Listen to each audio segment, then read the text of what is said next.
Hey everyone, and welcome back to my channel.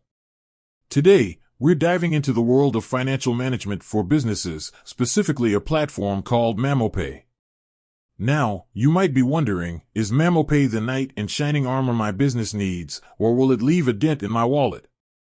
Fear not, intrepid entrepreneurs, because we're here to break down mamopay's pricing structure and see if it fits your financial battlefield. The mamopay allure. Before we dissect the costs, let's explore what mamopay offers.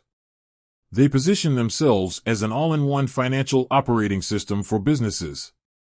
That means they aim to streamline your financial life with features like accepting payments in over 15 currencies with reportedly low transaction fees, issuing virtual or physical corporate cards through a partnership with Visa, managing expenses and saying goodbye to the dreaded reimbursement process, offering APIs for developers to integrate mamopay seamlessly into your existing workflows. Sounds pretty cool, right? But with great features often comes, well, a price tag. So, let's get down to brass tacks. Mamopay pricing breakdown, friend or foe. Unlike some services that like to keep you guessing, mamopay offers a transparent pricing structure with two main plans, starter and premium.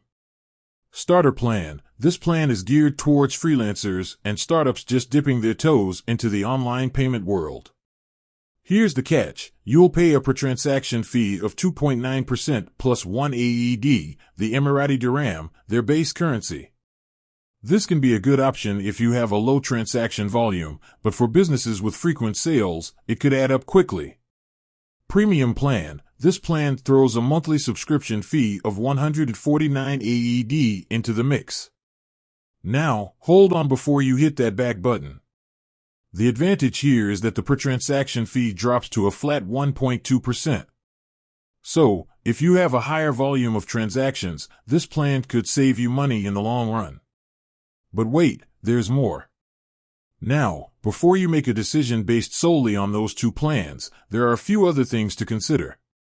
Hidden fees. While mamopay boasts low transaction fees, there might be additional charges for things like currency conversion or international payments. Be sure to check their website or contact their sales team for a complete picture. Transaction volume. As mentioned before, the best plan for you depends on your transaction volume. If you're unsure, start with the starter plan and see how it goes. You can always upgrade to premium later. Features and integrations. While both plans offer core features, the premium plan might unlock additional functionalities or smoother integrations with your existing accounting software. Mamopay versus the competition. Remember, mamopay isn't the only player in the financial management game. Here's a quick comparison with some popular alternatives. Stripe, a well-established giant, Stripe offers competitive fees and a vast array of features. However, their setup process might be more complex. PayPal, a household name, PayPal is user-friendly, but their transaction fees can be higher compared to mamopay, especially for high-volume businesses. Teller, another regional player in the Middle East, Teller boasts attractive transaction rates, but some users report a more cumbersome approval process. The verdict, mamopay friend or foe? So, is mamopay a friend or a foe for your business wallet? The answer depends on your specific needs. Here's a quick summary.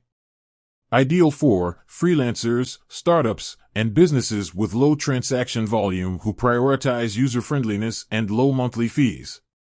Think twice before using if you have a high transaction volume, require complex integrations, or are sensitive to potential hidden fees. Remember, do your research. Compare mamopay to the competition, consider your business's specific needs, and don't hesitate to contact their sales team for a more tailored quote.